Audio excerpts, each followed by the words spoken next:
کیا بات کیا بات کیا بات یاری اتنی رہی میں نے ذوالفقار دی ہے، اپنے بازوؤں کی طاقت نہیں رہی. دنیا نہیں سمجھ سکتی ولایت، اور تم بھی ولایت کے سمندر میں اس طرح نہ بیٹھو کہ تم عدالت الہی کو اور عدالت علی کو نہ سمجھ سکو.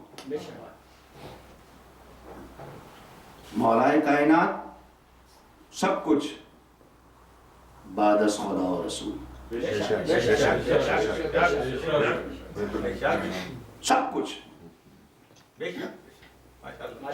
بستر پہ سلایا ابو طالب نے، پتھروں سے بچایا ابو طالب نے، راہوں کو ہموار کیا ابو طالب نے، شیب ابی طالب کاٹی ابو طالب. کتنی زحمتیں ابو طالب نے پروان رسالت میں کی. دنیا بھول گئی. آج پتہ نہیں کس کس کا نام ہے، ابو طالب کا نام ہی نہیں ہے تاریخ میں. لوگ کہتے ہیں ہاں یہ کون. نہیں، میں بہت سوچتا تھا تو مجھے وہ ایک خطیب کا بڑا ہوا شعر یاد آ گیا. اس نے کہا تھا اب سمجھ میں آیا ابو طالب تجھے کیوں چھوڑ دیا تم نے.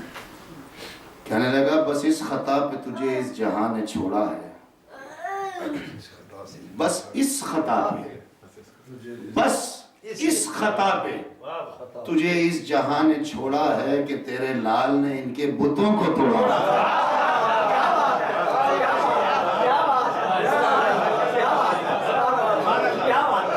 بات یہ ہے کہ انسان اس کو صلوات بھیجے محمد علیہ